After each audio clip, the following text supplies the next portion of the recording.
اللہ تعالی کا ارشاد ہے، وہ لوگ جو اللہ اور اس کے رسولوں پر ایمان لائے ہیں، یہی تو وہ ہیں جو ان کے پروردگار کے نزدیک صدیق اور شہید ہیں، ان کے لیے اجر اور نور ہے۔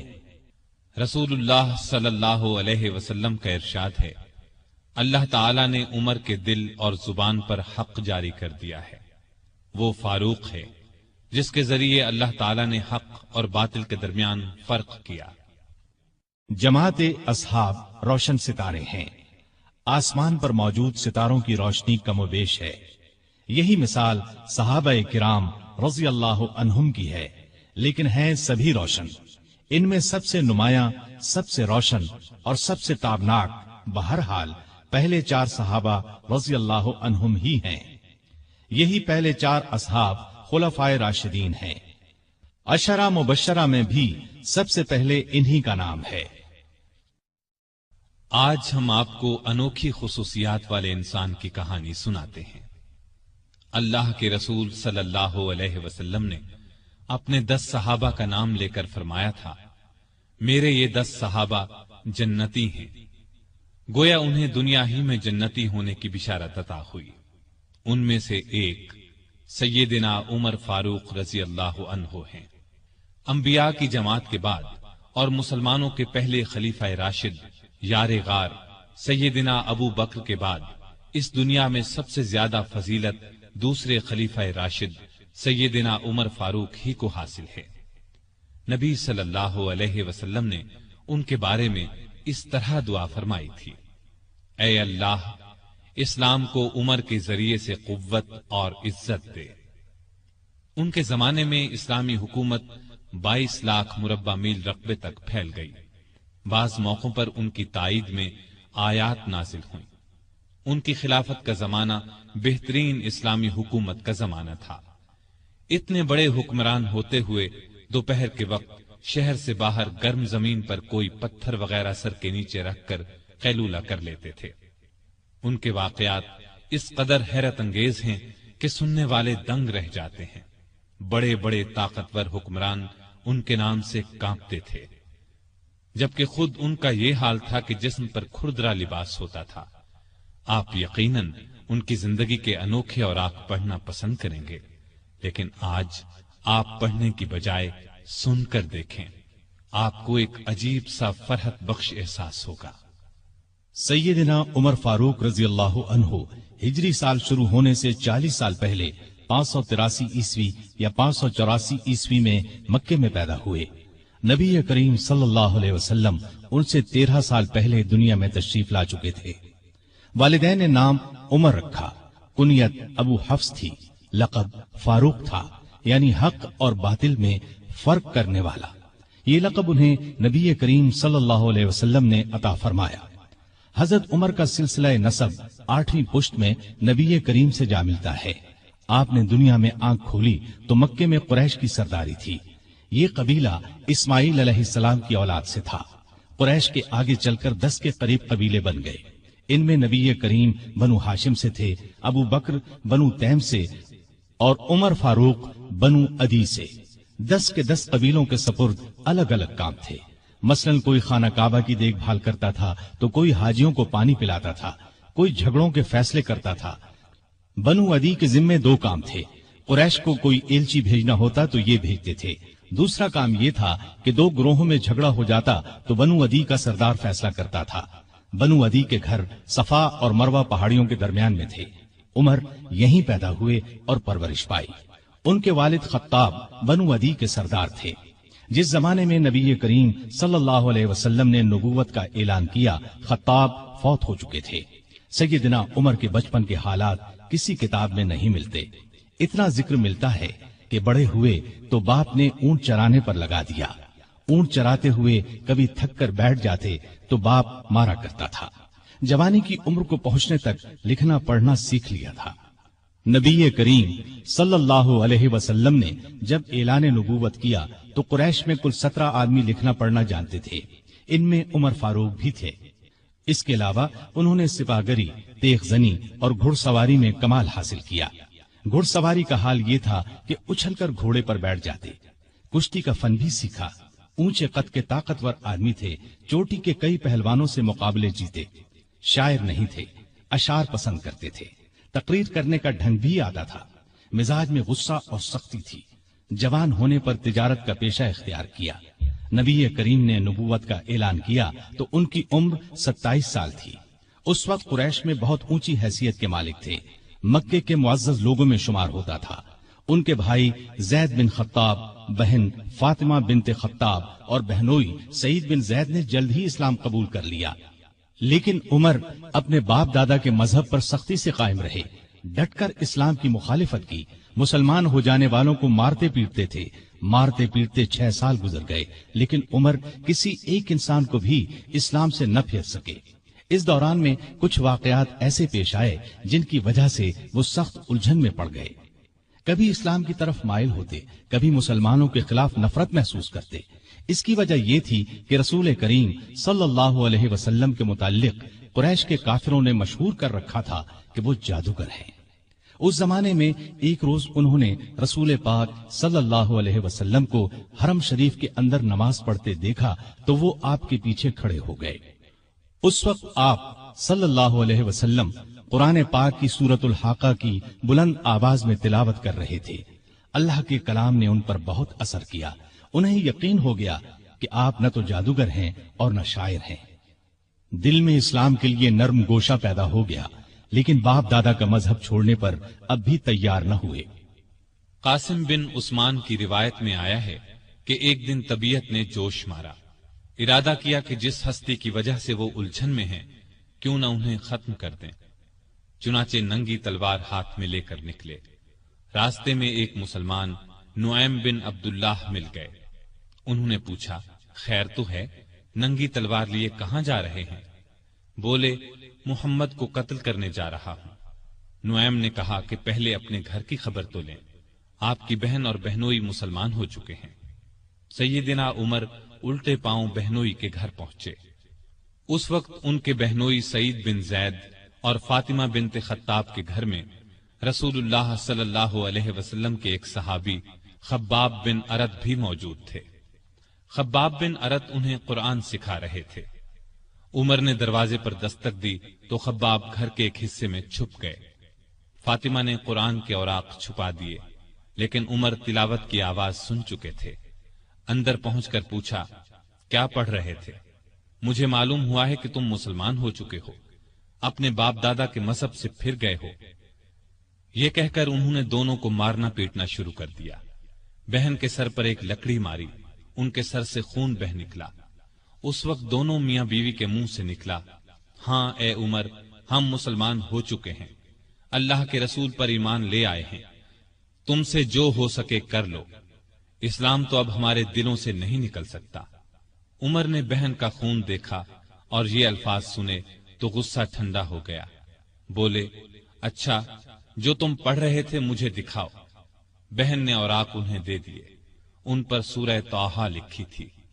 انہوں نے اس کو پڑھا تو بے اختیار پکار اٹھے، واہ کتنا عمدہ اور اعلیٰ درجے کا کلام ہے۔ یہ سن کر خباب بن ارت بھی باہر نکل آئے اور بولے، اے عمر، مجھے امید ہے اللہ تعالیٰ نے اپنے نبی کی دعا کو پوری کرنے کے لیے آپ کو چن لیا ہے۔ میں نے کل ہی نبی صلی اللہ علیہ وسلم کو یہ دعا کرتے سنا ہے، الہی ابو جہل یا عمر بن خطاب کے ذریعے سے اسلام کو قوت عطا کر۔ پس اے عمر، اللہ کی طرف آؤ، اللہ کی طرف آؤ۔ یہ سن کر سیدنا عمر فاروق نے کہا، مجھے محمد کے پاس لے چلو۔ نبی صلی اللہ علیہ وسلم اس وقت دار ارقم میں تھے۔ عمر رضی اللہ عنہ خباب بن ارت کے ساتھ کمر سے تلوار لٹکائے وہاں پہنچے۔ دروازے پر دستک دی۔ ایک صحابی نے اندر سے ایک جھری میں سے جھانک کر آپ صلی اللہ علیہ وسلم کو بتایا، باہر عمر تلوار کمر سے لٹکائے کھڑے ہیں، نہ جانے کس ارادے سے آئے ہیں۔ آپ کے چچا سیدنا حمزہ رضی اللہ عنہ بھی اس وقت وہاں موجود تھے۔ یہ بہت بہادر تھے، فوراً بولے، انہیں اندر آنے دو، نیک ارادے سے آئے تو ٹھیک، ورنہ انہی کی تلوار سے ان کا سر اڑا دوں گا۔ رسول اللہ صلی اللہ علیہ وسلم نے بھی فرمایا، انہیں آنے دو۔